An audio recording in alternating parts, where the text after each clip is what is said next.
ડભોઈ નગરમાં હોળી ધૂળેટીના પવિત્ર પર્વ તહેવાર નિમિત્તે હોળીના ઉત્સવમાં ઘઉંના લોટમાંથી બનાવેલી સેવોને ખાવાના ઉપયોગમાં લેવાની માનતા છે. આજકાલ નગરમાં ઘરે ઘરે ગૃહ ઉદ્યોગ તરીકે સેવો હાથથી વણવાનો અને રોજીરોટી મળી રહે તે રીતે કેટલાક પરિવારો તેના માટે તનતોડ મહેનત કરી રહ્યા છે. ડભોઈ નગરના બદરુદ્દીન નવાપુરા મોહલ્લામાં રહેતા મોહમ્મદ સલીમ રહેમાનભાઈ મંસૂરી છેલ્લા 22 વર્ષથી આ કાર્યમાં પરિવાર સાથે જોડાઈ અને પોતાના પરિવારનું ગુજરાન ચલાવી રહ્યા છે. તેઓને પૂછતા જણાવ્યું હતું કે હાલ કાળની મોંઘવારીમાં અમારા આ ઘઉંની સેવો બનાવીને વેચવામાં મંદી આવી છે. પરંતુ આ ઘઉંના લોટની સેવની ઘરાકી છેલ્લા નીકળે છે. પહેલા આ સેવ 90 રૂપિયે કિલો વેચાતી હતી. પરંતુ ઘઉંના ભાવ હાલ વધુ હોવાથી આ સેવો 80-100 ના ભાવે વેચવી પડે છે. આ ઘઉંની સેવોનો ગૃહ ઉદ્યોગ હોળી આવતા પહેલા અગાઉથી શરૂ કરી દેવામાં આવે છે. મંદી હોવા છતાં પણ આ વેપાર કરવો પડે છે. નગરમાં આવેલી દરેક દુકાન ઉપર આ સેવો મળશે એવા બોર્ડ પણ લાગેલા જોવા મળે છે. સાથોસાથ ડભોઈ નગરના માર્કેટ બજારમાં સેવો લઈને લારીઓ પણ ફરતી જોવા મળે છે. ડભોઈ નગરમાં અનાજ કરિયાણાની દુકાનો પર હાથથી બનાવેલ ઘઉંની સેવો મળે છે.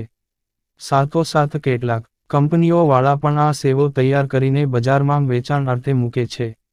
પરંતુ આમ પ્રજા તો ઘરગથ્થુ બનાવેલ ઘઉંની સેવની પસંદગી પહેલા કરે છે. કારણ કે તે ખાવા માટે સુંદર અને સરળ હોય છે. તૈયાર આવતી સેવો વધુ વ્હાઇટ દેખાય છે. જ્યારે હાથથી બનાવેલ ઘઉંની સેવ નેચરલ જોવા મળે છે. આમ આ સેવનો હોળી ધૂળેટી આવતા જ માંગમાં વધારો થવા લાગ્યો છે.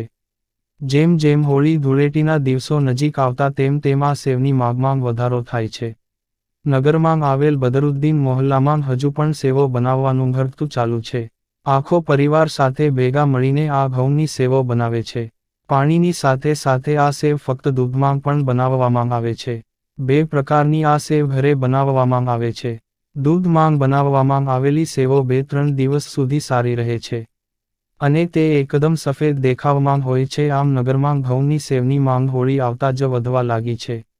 ડભોઈ નગરમાં આ ગૃહ ઉદ્યોગ તરીકે ધમધમવા લાગ્યો છે.